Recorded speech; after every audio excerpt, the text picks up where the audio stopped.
That for quite a while. In about a year from now, we'll have so much critical mineral and rare earth. I think China's been very respectful of us. They're paying tremendous amounts of money to us as in the form of tariffs. As you know, they're paying 55%. That's a lot of money. They never were paying anything over years and years and years. But they were like anybody else. A lot of countries took advantage of the U.S. They're not taking advantage anymore. No, China's paying 55% and a potential 155% come November 1st unless we make a deal. And I'm meeting with President Xi. We have a very good relationship. We're going to be meeting in South Korea in a couple of weeks. And we'll see what we can do. We have a very good relationship with China, but, you know, it's been probably a little bit like your relationship with China. They try and take advantage, but most countries do. I mean, I can say the European Union took advantage, but not anymore. We worked out a very fair trade deal. Japan, we worked out a very fair deal. South Korea, where I'll be meeting President Xi, we worked out a very fair deal. And I expect we'll probably work out a very fair deal with President Xi of China. So most of you will be with us. It's going to be very exciting, and I think we're going to work out something that's good for both countries. A very good relationship with China, but you know, it's been probably a little bit like your relationship. I want to be good to China. I love my relationship with President Xi. We have a great relationship. I believe after we leave South Korea, we'll be there together. We thought that would be a good place to meet. And we're going to be meeting. I'll be in Malaysia, I'll be in Japan, I'll be in a couple of others. We'll be sort of doing a little bit of a tour. I've been invited to go to China, and I'll be doing that sometime fairly early next year. We have it sort of set. But I think we're going to have a very good relationship with China. And again, they will threaten us with rare earths. I don't think they're threatening us too much right now. But they could do that, but I threaten them with something I think is much more powerful, and that's tariffs. Because at a certain point, they will not be able to do any business with us. At a certain point, if they pay enough tariffs, it's almost like saying, we don't want to do business with you, but it's probably nicer. Saying you're going to pay 158, 157% tariff is a nicer way of saying that we don't want to do business with you. And if they don't do business with us, I think China's in big trouble, I'll be honest with you. I think China is, I don't know that they even make it. I really do. I believe that they're in big trouble. And I don't want them to be in big trouble. I want them to do great. I want them to thrive. But we have to thrive together. It's a two-way street. I think when we finish our meetings, and it's going to be a big deal. Look, I'm meeting with a lot of other countries, but this seems to be the one that people are very interested in. I think when we finish our meetings in South Korea, China and I will have a really fair and really great trade deal together. I want them to buy soybeans. They stopped buying our soybeans because they thought that was punishment.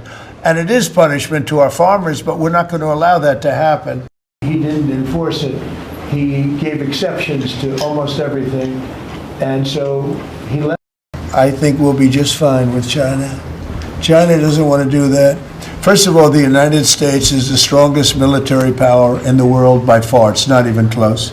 Not even close. We have the best equipment. We have the best of everything, and nobody's going to mess with that. And I don't see that at all with President Xi. I think we're going to get along very well as it pertains to Taiwan and others. Now, that doesn't mean it's not the apple of his eye, because probably it is.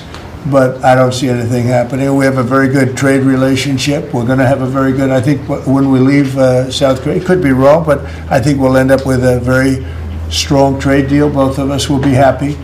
No, I don't see that happening, no. In fact, I've been invited to go, and I'll have to give it serious consideration. No, it's a real possibility. Did the Prime Minister invite? There are reports that you will come up, or China is pressuring you to not support independence for Taiwan in exchange for a trade deal? Well, I'm not going to talk about that. What I'll talk about, you and I will have that discussion in a couple of weeks when I'm in South Korea with President Xi. We're going to be talking about a lot of things. I assume that's going to be one of the things, but I'm not going to talk about that now. Yeah, please go ahead. I'm not going to talk about that. What I'll talk about, you and I will have that discussion in a couple of weeks. We're way ahead of China in AI, and we're way ahead of China militarily from the standpoint of the sophisticated weapons. We have weapons that a lot of people don't even know about it. I got them started 4 years ago. I rebuilt the military 4 years ago, fortunately, because Biden didn't do anything but give a piece of it away to Afghanistan. We are way ahead of China militarily, the United States. We're way ahead of them in every form of. We have a tremendous power, and that's the power of tariff. And I think that China will come to the table and make a very fair deal, because if they don't, they're going to be paying us 157% in tariffs. Right now, they're paying 55 to 57%. China in AI, and we're way ahead of China militarily from the standpoint of the sophisticated. Now, we'll see what happens. I said, if we don't make a deal, I'm putting on an additional 100% on November 1st. I think we'll make a deal. They threatened us with rare earths, and I threatened them with tariffs, but I could also threaten them with many other things, like airplanes. You know about airplanes, because they can't get parts for their airplanes. We build their airplanes. We do a great job. They're largely Boeings, and we could stop the parts. We did stop the parts, actually, when they did the initial threat. That's a big. They closed down over 400 of their airplanes, but we don't want to do that. But we have a much simpler thing. If we don't make a deal, we'll charge them a very substantial tariff, and they'll be paying us hundreds of billions of dollars a year, which they're basically paying right now, because of its location, which is great. But one of the things dictated by that location is you have to order a lot of air. So I think we're going to end up having a fantastic deal with China. It's going to be a great trade deal. It's going to be fantastic for both countries, and it's going to be fantastic for the entire world. Thank you very much, everybody. Thank you, guys. Thank you very much. Thank you, guys. Thank you. Thank you, guys. Thank you very much. Thank you, press.